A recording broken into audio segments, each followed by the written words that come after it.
அரசு நடத்துற +2 தகுதியற்றது. ஆனால் நேஷனல் டெஸ்டிங் ஏஜென்சி சொல்லப்படுற ஒரு முகமை நடத்தினால் அது தகுதி என்று சொன்னால் இதில் இருக்கக்கூடிய சூழ்ச்சி என்ன? நீட்ல பர்சன்டேஜ்ல இருந்து பர்சன்டேஜுக்கு மாறிச்சே, ஏன் மாறிச்சு? நீட்டை உச்சநீதிமன்ற தீர்ப்புக்கு புறம்பாக நாடாளுமன்ற நிலைக்குழுவினுடைய பரிந்துரையை புறந்தள்ளி வல்லுநர் குழுவினுடைய நோக்கத்தை சரியாக புரிந்து கொள்ளாமல் நீட்டை கட்டாயப்படுத்தியது திரு நரேந்திர மோடி அவர்கள் தலைமையில் இருக்கக்கூடிய பாஜக அரசு தான். ஆர்குமெண்ட் நடந்துட்டு இருக்கும் பொழுது நீதிபதியே தன் கவலையை தெரிவிக்கிறார். இவ்வளவு பணம் கட்டி தான் ஒருத்தர் மருத்துவ மாணவர் சேர்க்கைக்கு போக முடியும், அப்ப ஏழைகளால் போகவே முடியாதா என்று நீதிமன்றத்தில் ஓபன் கோர்ட்ல நீதிபதியே சொன்ன வார்த்தை. நீட்டுக்கு எதிரான போராட்டம், நீட் நடைமுறையின் போது மாணவர்களுக்கு ஏற்பட்ட பல்வேறு வகையான சிக்கல்கள், இது எதையுமே இந்திய அரசு நாடாளுமன்ற நிலைக்குழுவுடன் தெரிவிக்காமல் ஒற்றை வரையில நீட் ஏற்கனவே நடைமுறைக்கு வந்து வெற்றிகரமாக நடைபெறுகிறது என்று ஒரு பொய்யை சொல்கிறது. குடியரசுத் தலைவருக்கு அனுப்பக்கூடிய ஒரே ஒரு கடமையை மட்டும் பெற்றிருக்கக்கூடிய ஆளுநர் 3 மாதமாக பரிசீலித்துக் கொண்டிருக்கிறேன் என்று சொல்கிறார். எதை பரிசீலிக்கிறார் என்று சொல்ல வேண்டிய அவசியம் இல்லையா? பல்வேறு சிக்கல்கள் இருக்கக்கூடிய ஒரு சட்ட மசோதாவை பற்றி கவலைப்படாமல் அவர் துணைவேந்தரை கூப்பிட்டு விவாதம் நடத்துவாராம், மாவட்டங்களுக்கு போவாராம், ஆசிரியர்களாம் கூப்பிட்டு பேசுவாராம். ஆனா ஒரு மசோதாவை குடியரசுத் தலைவருக்கு அனுப்பணுமா அனுப்ப வேண்டாமா என்று ஆலோசிப்பதற்கு அவருக்கு இன்னும் நேரம் வேண்டுமா? கேட்டா அரசமைப்பு சட்டத்துல இந்த காலகட்டத்திற்குள் ஆளுநர் அவர்கள் ஒரு மசோதாவை அனுப்பணும்னு எந்த கால வரையறை கொடுக்கல. அதனால எவ்வளவு நேரம் வேணாலும் அவர் எடுத்துக்கலாமா? அப்ப எவ்வளவு நேரம் வேணாலும் எடுத்துக்கலாம். அடுத்த நீட் தேர்வு வரப்போகுதே, அதற்கு என்ன பதில்? தமிழ்நாடு அரசு தேர்தல் வாக்குறுதியாக மக்களுக்கு தந்த மருத்துவ மாணவர் சேர்க்கையில் எந்த வகையான நுழைவுத் தேர்வோ தகுதி தேர்வோ இல்லாமல் மேல்நிலை பள்ளி கல்வி மதிப்பின் அடிப்படையில் மருத்துவ மாணவர் சேர்க்கை நடத்துவதற்கான சட்டம் இயற்றப்படும், அதற்கு குடியரசுத் தலைவர் ஒப்புதல் பெறுவதற்கான அனைத்து நடவடிக்கையும் எடுக்கப்படும் என்கின்ற தனது தேர்தல் வாக்குறுதியை நிறைவேற்றக்கூடிய வகையில் தமிழ்நாடு சட்டப்பேரவையில் அவர்கள் ஒரு மசோதாவை, சட்ட முன்வடிவை தாக்கல் செய்து நிறைவேற்றி ஆளுநர் அவர்களுக்கு அனுப்பி வைத்திருக்கிறார்கள். இந்த சட்ட முன்வடிவை தாக்கல் செய்வதற்கு முன்பாக ஒரு வல்லுநர் குழு அமைக்கப்பட்டு அந்த வல்லுநர் குழு கடந்த 4 ஆண்டுகளாக நீட்டினுடைய தாக்கத்தை ஆய்வு செய்தது. பொதுவாக எந்த நாட்டிலுமேயே பள்ளி கல்வி முடித்து உயர்கல்விக்கு ஒரு தேர்வு நடத்துகிறார்கள் மாணவர் சேர்க்கைக்காக என்று சொன்னால் அந்த தேர்வு யாரையாவது பாதிக்கிறதா, அதனால் கல்வித்தரம் ஏதாவது உயர்கிறதா, அதனால் எத்தகைய தாக்கம் கல்வி தளத்தில் ஏற்படுத்தியிருக்கிறது என்பதை பற்றி ஆய்வு செய்வார்கள். எந்த நாட்டிலுமே அது உண்டு. ஆனால் இந்தியாவில் இந்திய அரசு இதுவரை ஐஐடிக்கு நடத்தப்படுற தேர்வு, ஜாயிண்ட் என்ட்ரன்ஸ் எக்ஸாம்னு சொல்கிற தேர்வு கடந்த 50 ஆண்டுகளாக நடக்கிறது. அது குறித்து எந்த ஆய்வையும் இதுவரைக்கும் நடத்தலை. ஒரு குறிப்பிட்ட சாரார் மட்டுமே ஐஐடியில் சேர முடிகிறது என்கின்ற மிகப்பெரிய குற்றச்சாட்டு இருக்கிறது. பட்டியலினத்தை சார்ந்தவர்கள் ஐஐடியில் சேரும்போது கூட ஓராண்டு காலம் ஒரு பிரிட்ஜ் கோர்ஸுக்காக அவர்கள் அனுப்பப்படுகிறார்கள் என்கின்ற ஒரு குற்றச்சாட்டும் ஐஐடியின் மீது வைக்கப்படுகிறது. அந்த பிரிட்ஜ் கோர்ஸ் முடித்ததுக்கப்புறம் தான் அவங்க அந்த ரெகுலர் பிடெக் கோர்ஸில் அவங்க வர்றாங்க அப்படின்ற குற்றச்சாட்டுகள் எல்லாம் ஐஐடி மேலே வைக்கப்பட்டது. இது குறித்தெல்லாம் ஆய்வு செய்ய வேண்டிய இந்திய அரசு எதை பற்றியுமே இதுவரைக்கும் கவலைப்பட்டது கிடையாது. அதே போல் all India pre medical test என்று ஏஐபிஎம்டி என்று ஒரு டெஸ்ட் மத்திய நிறுவனங்களுக்கு நடத்தப்பட்டது. அது குறித்தும் இதுவரைக்கும் எந்த ஆய்வும் செய்யலை. ஆனால் தமிழ்நாடு அப்படி கிடையாது. தமிழ்நாட்டில் நாம் மேல்நிலை பள்ளி மதிப்பெண்ணை வைத்து மாணவர் சேர்க்கை ஒரு காலத்தில் நடத்தி கொண்டிருந்தோம். நேர்முக தேர்வு நடத்தி மருத்துவ மாணவர் சேர்க்கையை ஒரு காலத்தில் நடத்தி கொண்டிருந்தோம்.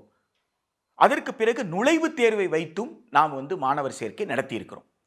ஒரு 20 ஆண்டு கால நுழைவுத் தேர்வை பற்றி தமிழ்நாடு அரசு 2006ஆம் ஆண்டு ஆய்வு செய்தது.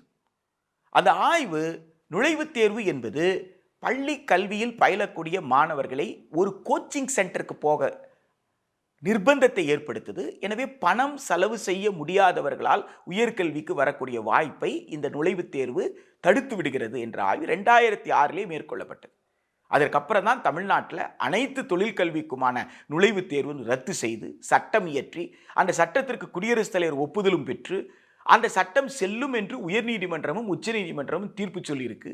உயர்நீதிமன்றம் தன் தீர்ப்பிலே கூட நுழைவுத் தேர்வு என்பது பணம் படைத்தவர்களுக்கும் வசதி படைத்தவர்களுக்கும் காலம் காலமாக கல்வி பெற வாய்ப்பு பெற்றவர்களுக்கு மட்டுமே நுழைவுத் தேர்வு என்பது பயன்படுகிறது.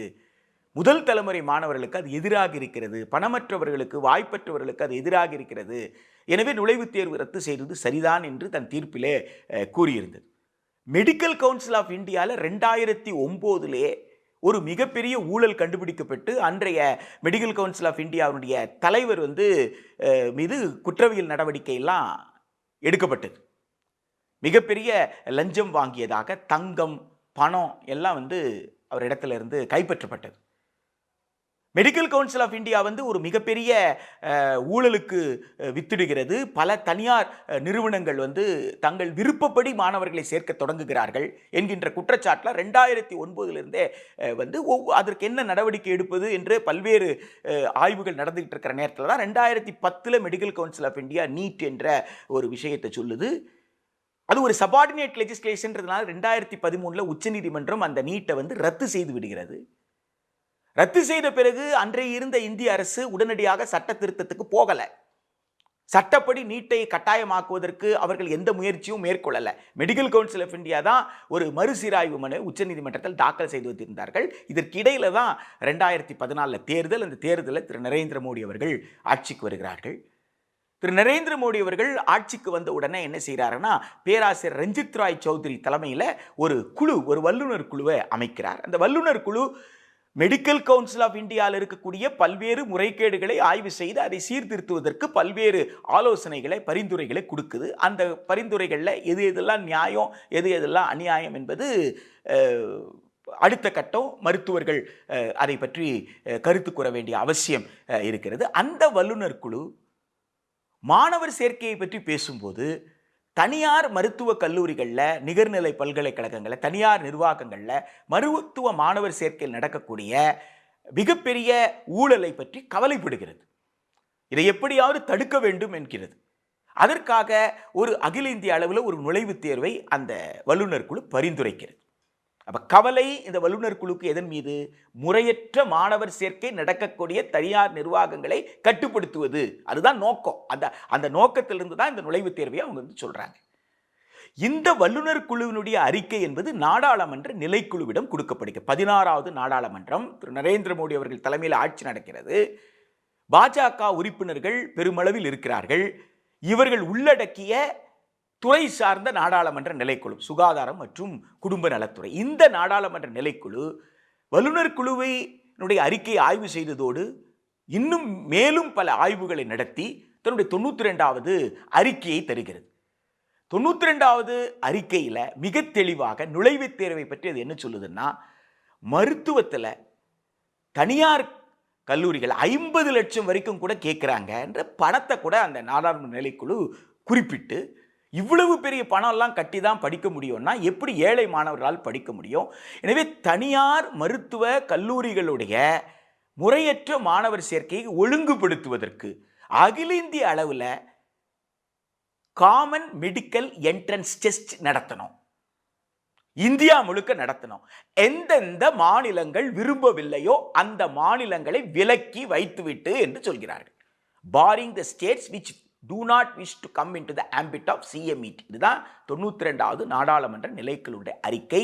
இந்த அறிக்கை மார்ச் மாதம் 8, 2014 நாடாளுமன்றத்தில் தாக்கல் செய்யப்படுகிறது. உச்சநீதிமன்றத்தில் ஒரு வழக்கு நடக்குது. அதுவும் 2009 நடக்கக்கூடிய ஒரு வழக்கு. வியாபம் என்ற ஒரு மிகப்பெரிய ஊழல் மத்திய பிரதேசத்தில் நடந்தது. அதை ஒட்டி மத்திய பிரதேச அரசு மருத்துவ மாணவர் சேர்க்கையை முறைப்படுத்துவதற்கு ஒரு சட்டம் போடுறாங்க. மாநில அரசின் சட்டம் செல்லுமா செல்லாதா என்பதுதான் உச்சநீதிமன்றத்தில் இருக்கக்கூடிய அந்த வழக்கு.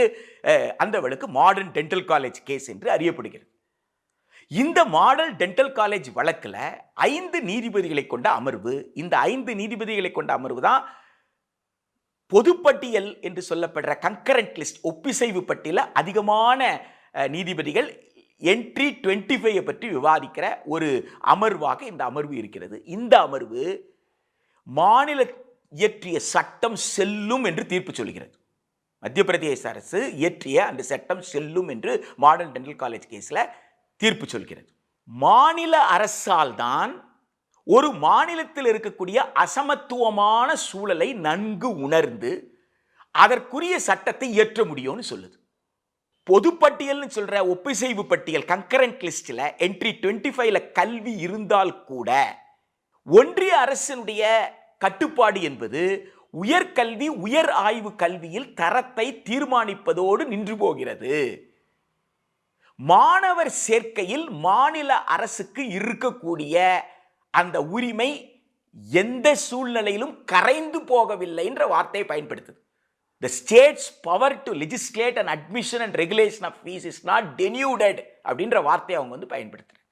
அதாவது மாநில அரசிற்கு மருத்துவ மாணவர் சேர்க்கையில் சட்டம் இயற்றக்கூடிய அதிகாரம் இருக்கிறது என்று உச்சநீதிமன்றம் தீர்ப்பில் சொல்லுது.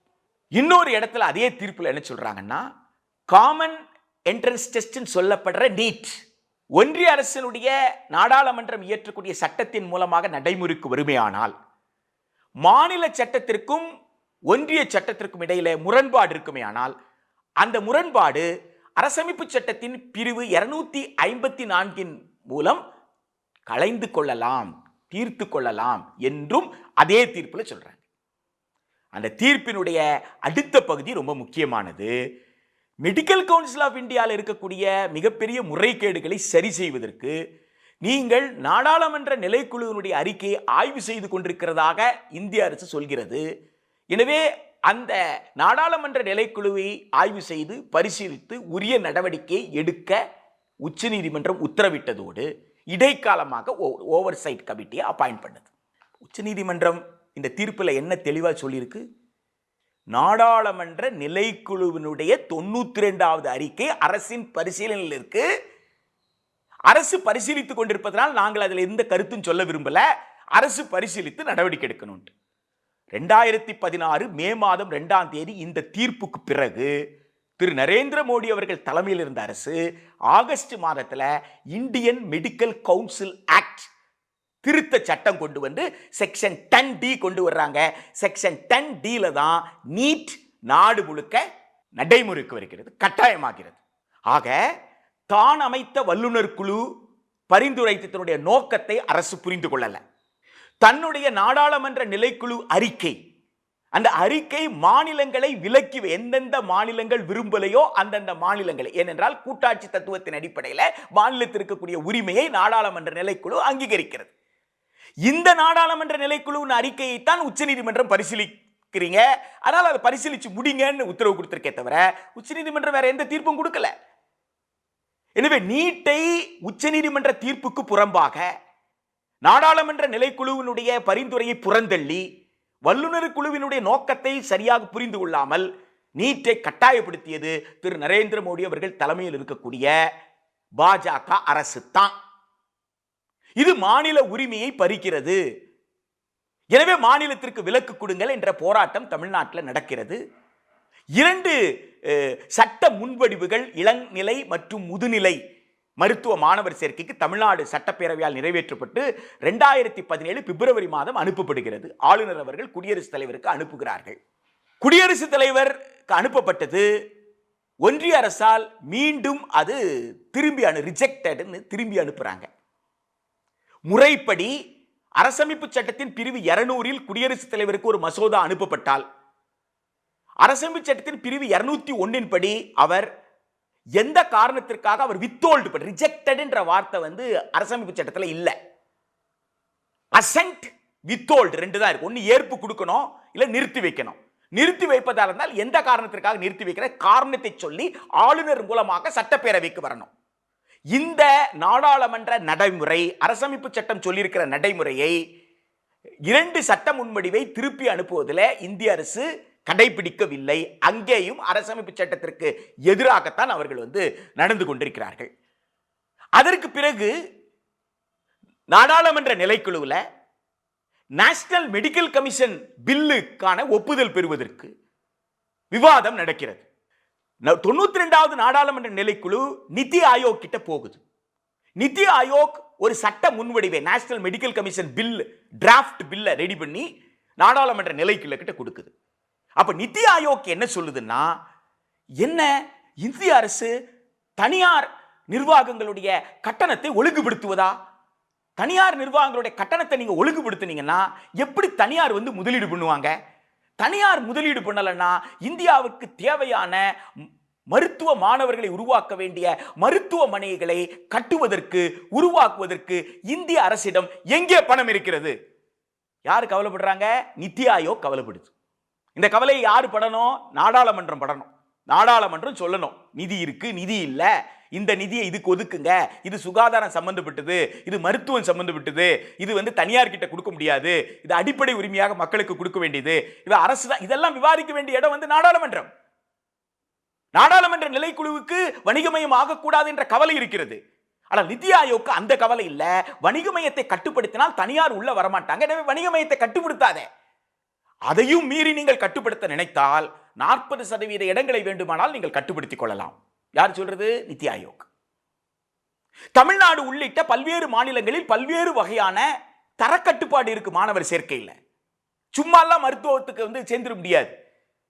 எனவே இந்த பெஞ்ச்மார்க் தனியார்களுக்கு ரொம்ப இடைஞ்சலா இருக்கு. அப்போ பன்னாட்டு நிதி மூலதனம் WTO கேட்ஸ் ஒப்பந்தத்தில் எந்த அளவிற்கு ஒப்பளிப்புகள் கொடுக்கப்பட்டிருக்கு நமக்கு தெரியாது. எனவே பன்னாட்டு நிதி மூலதனம் இங்கே வருகிறது. பன்னாட்டு நிதி மூலதனத்துடைய நலன் காக்கப்படணும். இதுதான் நிதி ஆயோக்கின் கவலையாக இருக்கிறது. அந்த நிதி ஆயோக்கு தான் நீட்டை நேஷனல் மெடிக்கல் கமிஷன் பில்லுல பரிந்துரைக்கிறது. அப்போ வல்லுநர் குழு, நாடாளுமன்ற நிலைக்குழு, உச்சநீதிமன்றம் மூன்றினுடைய கவலை என்னன்னு கேட்டா, வணிகமயத்தை தடுப்பதும் தனியார் கல்லூரியில் நடக்கக்கூடிய முறையற்ற மாணவர் சேர்க்கையை ஒழுங்குபடுத்துவதும் தான். ஆனால் நிதி ஆயோக்கினுடைய கவலை என்ன? தனியாருக்கு லாபம் வருவது தடைப்பட்டால் தனியார் முதலீடு செய்ய மாட்டாங்க, எனவே தனியாரை கட்டுப்படுத்தக் கூடாது. அப்ப தனியாருக்கு வசதி செய்து கொடுப்பதற்கு இந்தியா முழுக்க ஒரு நுழைவுத் தேர்வு, அதை தகுதி தேர்வு என்று அறிவித்து விடுங்கள். இந்த தகுதியை பெற்றிருந்தால் எந்த கல்லூரியில் அவர் சேர்ந்துக்கலாம் சொல்லிருங்க, அவங்க யார் வேணாலும் சேர்த்துக்கிட்டோம். இந்த நிதி ஆயோக் தயாரித்த இந்த சட்ட முன்வடிவு நாடாளுமன்ற நிலைக்குழுவிடம் வருகிறது. நாடாளுமன்ற நிலைக்குழுவிடம் தமிழ்நாடு அரசு இயற்றி அனுப்பிய 2 சட்ட மசோதாவும், அந்த 2 சட்ட மசோதாவிற்கு எந்த காரணத்தையும் சொல்லாமல் திருப்பி அனுப்பியதும், தமிழ்நாட்டில் நடக்கக்கூடிய நீட்டுக்கு எதிரான போராட்டம், நீட் நடைமுறையின் போது மாணவர்களுக்கு ஏற்பட்ட பல்வேறு வகையான சிக்கல்கள், இது எதையுமே இந்திய அரசு நாடாளுமன்ற நிலைக்குழுவுடன் தெரிவிக்காமல் ஒற்றை வரையில நீட் ஏற்கனவே நடைமுறைக்கு வெற்றிகரமாக நடைபெறுகிறது என்று ஒரு பொய்யை சொல்கிறது. உண்மையை மறைத்து உண்மைக்கு புறம்பான ஒரு ஸ்டேட்மெண்ட்டை நாடாளுமன்ற நிலைக்குழுவுக்கு கொடுக்கிறாங்க. இவ்வாறு நாடாளுமன்ற குழுவுக்கு கொடுத்துதான் அவங்க நேஷனல் மெடிக்கல் கமிஷன் பில்லுக்கான ஒப்புதலை நாடாளுமன்ற குழுவிடமிருந்து பெறுகிறார்கள். இதுல ஒரு உறுப்பினராக இருந்த, இந்த நாடாளுமன்ற நிலைக்குழுவில் உறுப்பினராக இருந்த கள்ளக்குறிச்சி மக்களவை உறுப்பினர் டாக்டர் காமராஜ் அவர்கள் கடுமையான கண்டனத்தை தெரிவித்து தன்னுடைய எதிர்ப்பை பதிய வைக்கிறார். அந்த எதிர்ப்பு 109வது நாடாளுமன்ற நிலைக்குழுவுடைய அறிக்கையின் ஒரு பகுதியாக இருக்கிறது. அதற்கு பிறகுதான் அந்த மசோதா நாடாளுமன்றத்தில் நிறைவேறுகிறது, சட்டமாகிறது. அந்த சட்டம் வந்த பிறகுதான் தமிழ்நாடு அரசு மீண்டும் இன்னொரு சட்டம் இயற்ற வேண்டிய கட்டாயத்திற்கு தள்ளப்படுகிறது.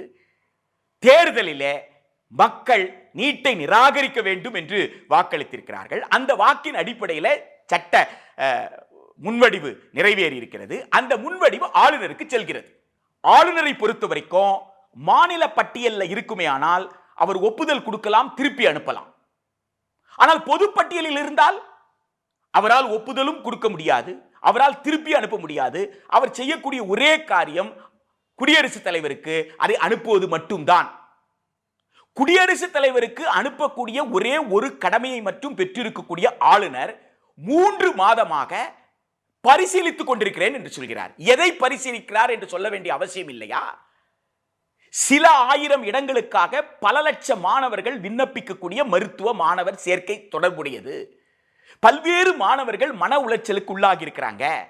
+2க்கும் ஃபீஸ் கட்ட வேண்டிய அவசியமும், நீட் கோச்சிங் கிளாஸுக்கும் ஃபீஸ் கட்ட வேண்டிய அவசியம் 2 இடத்துக்கு போய் மாணவர்கள் படிப்பதனால் மாணவர்களுக்கு ஓய்வே இல்லாமல் அவர்கள் மிகப்பெரிய மன அழுத்தத்திற்கு உள்ளாகிறார்கள் என்கின்ற பல்வேறு சிக்கல்கள் இருக்கக்கூடிய ஒரு சட்ட மசோதாவை பற்றி கவலைப்படாமல் அவர் துணைவேந்தரை கூப்பிட்டு விவாதம் நடத்துவாராம், மாவட்டங்களுக்கு போவாராம், ஆசிரியர்களாம் கூப்பிட்டு பேசுவாராம். ஆனா ஒரு மசோதாவை குடியரசுத் தலைவருக்கு அனுப்பணுமா அனுப்ப வேண்டாமா என்று ஆலோசிப்பதற்கு அவருக்கு இன்னும் நேரம் வேண்டுமா? கேட்டா அரசமைப்பு சட்டத்தில் இந்த காலகட்டத்திற்குள் ஆளுநர் அவர்கள் ஒரு மசோதாவை அனுப்பணும்னு எந்த கால வரையறையும் கொடுக்கல. அதனால எவ்வளவு நேரம் வேணாலும் அவர் எடுத்துக்கலாமா? அப்ப எவ்வளவு நேரம் வேணாலும் எடுத்துக்கலாம். அடுத்த நீட் தேர்வு வரப்போகுதே, அதற்கு என்ன பதில்? அந்த மாணவர் சேர்க்கை நடக்கணுமே. நீட்டுனால தானே இந்த வருஷம் மருத்துவ மாணவர் சேர்க்கை இத்தனை மாதங்கள் தள்ளி போயிருக்குது. ஒரு கல்வி ஆண்டினுடைய 6-7 மாதம் நடந்த பிறகு கூட இன்னும் மருத்துவ மாணவர் சேர்க்கை நடக்கலையே. இப்பதானே கவுன்சிலிங் டேட்டை கொடுத்திருக்காங்க. இப்ப இத்தகைய பாதிப்புகளை பற்றி எல்லாம் ஆளுநர் அவர்கள் கவலைப்படாமல் இருக்கிறார் என்றால் இந்திய அரசமைப்பு சட்டத்தை ஆளுநர் அவர்கள் மதிக்க மறுக்கிறார்கள். தமிழ்நாட்டு மக்களுடைய உணர்வுகளை மதிக்க மறுக்கிறார். மக்களாட்சி மாண்புகளையும் கூட்டாட்சி தத்துவத்தையும் மதிக்க மறுக்கிறார். எனவே ஆளுநர் அவர்களை நாம் கேட்பது என்னன்னா, உடனடியாக அதை அனுப்பணும் குடியரசுத் தலைவருக்கு. குடியரசுத் தலைவர் தன்னுடைய ஒப்புதலை கொடுக்கணும்னு சொன்னா இந்திய அரசு, அதற்கு தலைமை வகிக்கக்கூடிய திரு நரேந்திர மோடி அவர்கள், பாரத பிரதமர் அவர்கள், இந்திய நாட்டினுடைய பிரதமர் அவர்கள் தலைமையில் இருக்கிற அமைச்சரவை கூட்டாட்சி தத்துவத்தையும் மக்களாட்சி மாண்புகளையும் மதித்து குடியரசுத் தலைவர் ஒப்புதல் பெறுவதற்கான பரிந்துரையை செய்யணும். உடனடியாக அந்த குடியரசுத் தலைவர் ஒப்புதல் பெற வேண்டும். அதுதான் நியாயமான அணுகுமுறையாக இருக்க முடியும். ஒன்றை நாம் தெளிவுபடுத்திக் கொள்ள வேண்டும். தமிழ்நாடு சட்ட முன்வடிவு என்பது தமிழ்நாடு மாநிலத்தில் இருக்கக்கூடிய தமிழ்நாடு அரசால் நடத்தப்படுற மருத்துவ கல்லூரிக்கு மாணவர் சேர்க்கை, அரசு மருத்துவ கல்லூரி இடங்கள் மற்றும் தனியார் நிர்வாகத்தில் இருக்கிற அரசு இடங்கள், தனியார் நிர்வாக இடங்களுக்கும் இந்த சட்ட முன்வடிவு பொருந்தாது. தனியார் நிகர்நிலை பல்கலைக்கழகத்திற்கும் இந்த சட்ட முன்வடிவு பொருந்தாது. நாடாளுமன்ற நிலைக்குழுவும் வல்லுநர் குழுவும் உச்சநீதிமன்றம் கவலைப்பட்டது எது? தனியார் நிர்வாகங்களில் நடக்கிற முறைகேடு. அந்த தனியார் நிர்வாகங்களில் நடக்கிற முறைகேடை கடுமையாக கட்டுப்படுத்துவதற்கு என்னென்னலாம் செய்ய முடியுமோ இந்திய அரசு செய்யட்டும், அதுக்கு தமிழ்நாடு குறுக்கே நிற்கவே இல்லை. இங்க என்னன்னா, கிட்டத்தட்ட 2.25 லட்சம் பேர் தமிழ்நாட்டில் மட்டுமே நீட்டுக்கு விண்ணப்பிக்கிறாங்கன்னா அதுல குறைந்தது 1 லட்சம் பேராவது ஒரு வருடத்திற்கு 3 லட்சத்திலிருந்து 5 லட்சம் செலவு பண்றாங்க. 10,000 சீட்டு தான் இருக்கு. அப்ப 1 லட்சம் பேரு 5 லட்சம் ரூபாய் வரைக்கும் ஒரு இது உயர்நீதிமன்றமே விவாதத்துல ஆர்குமெண்ட் நடந்துட்டு இருக்கும் பொழுது நீதிபதியே தன் கவலையை தெரிவிக்கிறார். இவ்வளவு பணம் கட்டி தான் ஒருத்தர் மருத்துவ மாணவர் சேர்க்கைக்கு போக முடியும், அப்ப ஏழைகளால் போகவே முடியாதா என்று நீதிமன்றத்தில் ஓபன் கோர்ட்ல நீதிபதியே சொன்ன வார்த்தை இது. 5 லட்சம் ரூபாய் 1 லட்சம் பேருன்னா அது எத்தனை 1000 கோடி என்று நினைத்துக் கொள்ளுங்கள். ஆக நீட் ஒரு மிகப்பெரிய வணிகம் என்பதனால் இந்த வணிகத்தின் மூலமாக யாரெல்லாம் லாபம் அடைகிறார்களோ லாபம் அடைவர்கள் அத்துணை பேரும் நீட் வேண்டும்னு சொல்றாங்க. பிள்ளைய பெத்த அப்பா அம்மா என்ன சொல்றாங்க? என் பிள்ளைக்கு 15 வயசுல இருந்து 18 வயசு வரைக்கும் என்ன திறன் இருக்குமோ அந்த திறனுக்கு தகுந்தாற் போல நீங்க ஒரு பாடத்திட்டம் கொடுத்துட்டீங்க. அந்த பாடத்திட்டத்தில் இருந்து ஒரு தேர்வை அரசு நடத்திருக்கு. அரசு சான்றிதழ் கொடுத்திருக்கு. Central board of secondary, CBSE, மத்திய இடைநிலை கல்வி வாரியம், அவங்க ஒரு தேர்வு நடத்தி அவங்க ஒரு சான்றிதழ் கொடுக்குறாங்க. அதுபோல் மாநில அரசு நடத்துகிறது. அதே பாடத்துல அதே பாடநூல்ல அரசு நடத்தி சான்றிதழ் கொடுத்தா தகுதி கிடையாது. ஆனால் ஒரு முகவர், ஒரு ஏஜென்சி, நேஷனல் டெஸ்டிங் ஏஜென்சி, அவங்க நடத்தினாதான் தகுதி என்று சொன்னால் அது எப்படி நியாயம்? அரசு நடத்துற +2 தகுதியற்றது, ஆனால் நேஷனல் டெஸ்டிங் ஏஜென்சி சொல்லப்படுற ஒரு முகமை நடத்தினால் அது தகுதி என்று சொன்னால் இதில் இருக்கக்கூடிய சூழ்ச்சி என்ன? நீட்ல பர்சன்டேஜ்ல இருந்து பர்சன்டேஜுக்கு மாறிச்சே, ஏன் மாறிச்சு? எதற்கு மாறியது என்று தகவல் உரிமை சட்டத்தில் கேட்டால் கோப்பு காணாமல் போனது என்று மெடிக்கல் கவுன்சில் ஆஃப் இந்தியா சொல்லிச்சு. கோப்பு காணவில்லை என்றால் போலீஸ்ல தகவல் கொடுக்க வேண்டாமா? இதுவரைக்கும் எஃப்ஐஆர் போடல, இதுவரைக்கும் விசாரணை நடக்கலன்னா காரணம் என்ன? அப்ப அதனால் இந்த பர்சன்டேஜா மாறினதால யாருக்கு லாபம்? நீட் மூலமாக அரசு இடங்கள் கிடைக்க முடிஞ்சு போச்சுன்னா அதுக்கு அடுத்தபடியா தனியாருக்கு வரும் பொழுது அதிக ஸ்கோர் எடுத்திருந்தாலும் தனியார் கேட்கிற பணம் கட்ட முடியலன்னா அந்த மாணவர் விலகிறார். அப்ப அவரை விட குறைவான மதிப்பெண் பெற்றவர் தான் பணம் கட்ட முடிஞ்சு அவர் போய் சேர்றார். ஆக நீட்டினால் வணிக மையத்தை ஒழிக்க முடியல. தகுதியின் தீர்மானிக்க அதிக மதிப்பெண் பெற்றவர் தான் ஒதுக்கிட்டார். அவரை விட கம்மியாக அப்புறம் என்ன தகுதி என்ன திறமை உங்களால் உத்தரவாதப்படுத்த முடியுது? அப்போ என்ன நோக்கத்திற்காக ஒரு அகில இந்திய தேர்வு என்று சொன்னார்களோ அந்த நோக்கம் நிறைவேறவில்லை. அதை விட சிறப்பாக இங்க மருத்துவ மாணவர் சேர்க்கையில சரியான நடைமுறை பின்பற்றப்படுகிறது. எனவே தமிழ்நாடு அரசினுடைய ஒற்றை கோரிக்கை, தமிழ்நாடு மக்களுடைய குரலாக தமிழ்நாட்டில் இருக்கிற அனைத்து கட்சிகளும் இணைந்து எழுப்பக்கூடிய ஒரே கோரிக்கை, தமிழ்நாடு சட்ட பேரவை நிறைவேற்றி அனுப்பியிருக்கக்கூடிய மருத்துவ மாணவர் சேர்க்கைக்கான சட்ட முன்வடிவை ஆளுநர் அவர்கள் உடனடியாக அனுப்ப வேண்டும். குடியரசுத் தலைவர் உடனடியாக அதற்கான ஒப்புதலை கொடுக்க வேண்டும். அந்த ஒப்புதல் கொடுக்கின்ற வரை தமிழ்நாட்டில் மிகப்பெரிய அளவிற்கு மக்கள் போராட்டத்தில் இறங்குவதற்கு தயாராக இருக்கிறார்கள். ஆளுநர் அவர்கள் சட்டத்தை மதிக்கப் போகிறார்களா? ஆளுநர் அவர்களே, குடியரசுத் தலைவர்களே, அரசமைப்பு சட்டத்தை மதித்து எங்களுக்கு ஒப்புதல் கொடுங்கள் என்று கேட்டு மக்கள் வீதிக்கு வர வேண்டுமா என்பதை ஆளுநரும் குடியரசுத் தலைவரும் தான் தீர்மானிக்க வேண்டும்.